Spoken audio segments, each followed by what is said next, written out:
I think the book is always more satisfying for somebody than watching a movie, because if you've read a book, it becomes your book. It's not the writer's book. It becomes the reader's book, because the reader makes a film of that book in their own mind, and any film you make is better than any film that someone else makes.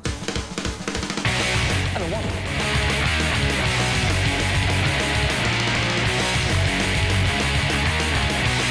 What's on the menu this evening, sir? I've done a lot of writing now, and I don't really have much of a clue as to what it says about the world. But I think it's about, as all writing must be, that's contemporary. I tend to write contemporary stuff rather than historical fiction. It's about the long-form transformation to a world without work. It's about the psychological ramifications of that on people. And we've kind of come to the end, basically, of a way of life. In terms of music, I was very much a kind of a person of my times. I mean, Bowie was the main sort of kind of guy for our generation, because he took us as kind of, he gave us an identity as a kind of young, kind of sort of glam rock sort of kind of kids that upset our parents. I think influenced a whole generation of people. It influenced the punks of my era, influenced right up into the acid house, kind of this idea of reinvention, and that nothing was set in stone. I think it was fantastic. Yeah, I mean, the main difference between books and movies, working in books and working in film and television, is that film and television is much more of a collaborative thing. And you need to, whereas books, you're very much on your own when you write a book, and you're kind of playing God when you write a book. You know, you can do anything you want, and you know, you don't really, and you get it as good as you like, and then you show it to an editor, or you know, and you show it to some people, and things maybe will change, but they don't really change kind of incredibly, sort of rapidly. It's pretty much as it is, with some modifications. Whereas if you do, if you work on a screenplay, if you work on a stage play, this is constantly changing. It's informed by the people that you're working with, you know, the producers, the director, the actors, you know, so it's like, it's a very, very different environment. Choose reality TV, slut shaming, revenge porn. So you know, so it's a big, I think that's why adaptation of a book into a movie is such a big challenge, and it is such an important, it's an important skill to be able to adapt a book to a movie, because you have to make sure that it has enough of the book that people are familiar with it, but that it also has its own identity, its own cinematic identity. Otherwise, people are going to be very disappointed.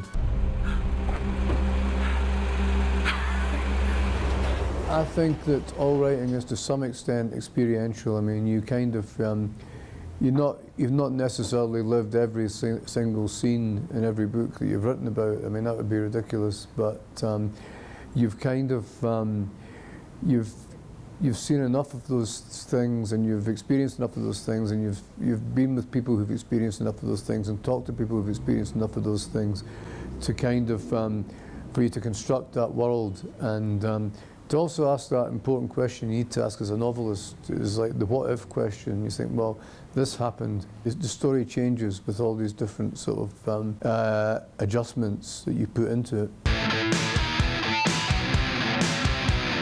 I don't feel I've got any social commitment as a writer as such. I think as a human being you do. You know, you have you have your own political views and your own perspective. When I construct a novel, obviously these come out in some ways. They have to, because that's who you are. But I also think it's really important to challenge your own views of the world. So I like to get people that characters in book, you know, to create characters that ask awkward questions of me.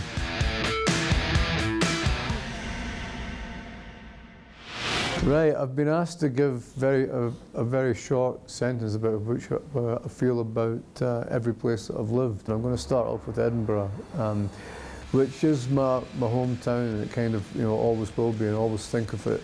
The whole essence of me comes from there. The whole essence of everything I am as a writer kind of comes from there.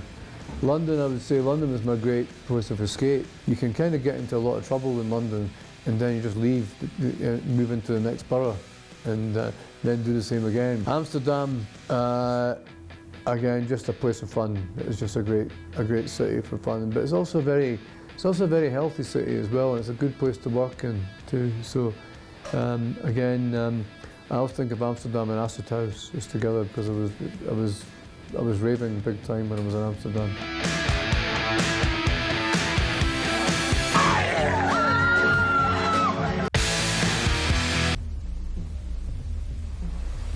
San Francisco is again just a beautiful place, a wonderful city. It's got the layout of it is just fantastic. The yuppies have taken over and destroyed a lot of it. You know, it's happened with so many cities, but it's still an amazing place, and I love going back there. I've never been back for a while now, and I need to go back again. Chicago is kind of a big, bustling, big-hearted city, kind of again a home from home where Midwest people are a special breed of American. They just make you feel very welcome, and yeah, I mean, it's a big kind of big fun, drinking, dirty, vulgar sports town with lots and lots of music. Miami's like, it's great for me. Miami's rock and roll high school for middle-aged people.